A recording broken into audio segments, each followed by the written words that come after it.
If you're a U.S. expat or nomad, one of the best states to establish residency is South Dakota, or at least it used to be. A lot has changed since the good old days, so in this video, we're going to cover the pros and cons of getting South Dakota residency in 2026. Let's dive in.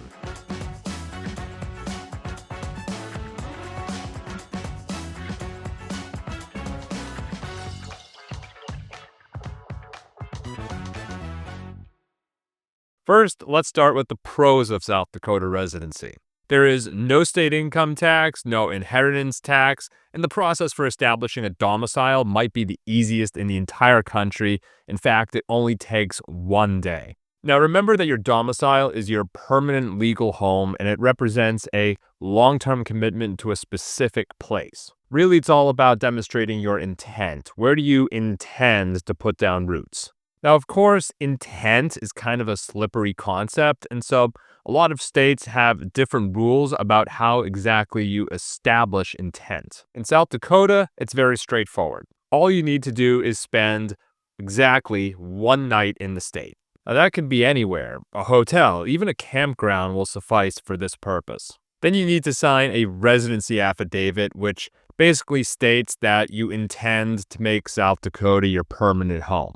After that, you can visit a South Dakota Department of Public Safety office to get your driver's license. Again, this can all be completed within 24 hours. So as you can imagine, many digital nomads and expats have taken advantage of this lenient policy.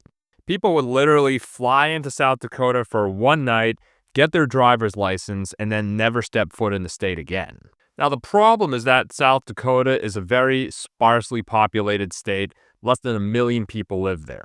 A lot of politicians and full-time residents in the state started getting worried about the thousands of expats and nomads coming in for 1 day and then claiming to be residents. If all these new people start voting in big numbers from Mexico or Thailand, that could really skew election results in the state. So in response, the South Dakota government passed 2 laws that directly affect expats and nomads. The first law changed voting requirements. If you want to vote in South Dakota state elections, then you must reside in a permanent dwelling for at least 30 consecutive days. You'll still get your absentee ballot for federal elections no matter what, but that's it. Now, in practice, most expats and nomads probably don't care much about those local South Dakota elections, but it's just something to keep in mind. The second law passed in 2023, on the other hand, is really a kick in the teeth. We're talking, of course, about Senate Bill 139, which significantly tightened the definition of residency in the state. It basically says that you cannot use a mailbox address or mail forwarding service to establish residency for official purposes, such as voting or tax obligations. The South Dakota Department of Public Labor has interpreted that to mean that you need a physical street address for unemployment insurance accounts and payroll tax reporting.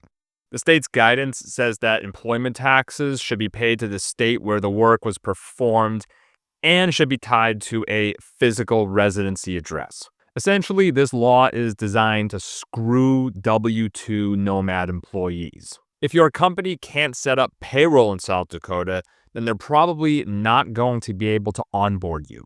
Now, a bit of savvy nomad lore for you. This company originally started out offering domicile services in South Dakota. Literally half of our customers were running into problems with their employers' payroll software, including 1099 contractors. The other issue was that employees at the DMV started giving our customers a really hard time about getting a driver's license, even when all their paperwork was completely in order. It became clear to us that South Dakota was going to throw up every possible roadblock to prevent remote workers from flooding the state.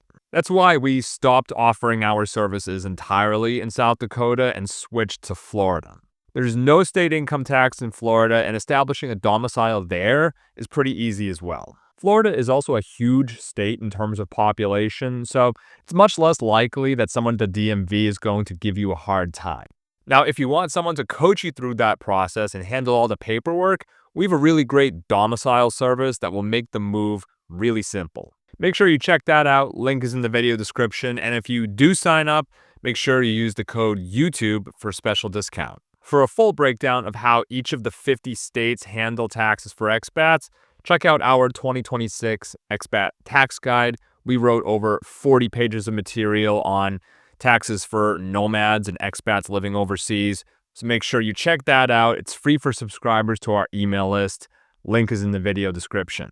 Also, make sure to follow our channel, and if you didn't do it already, hit that like button. It just really helps us out in the algorithm so we can get this content to more people who really need to see it.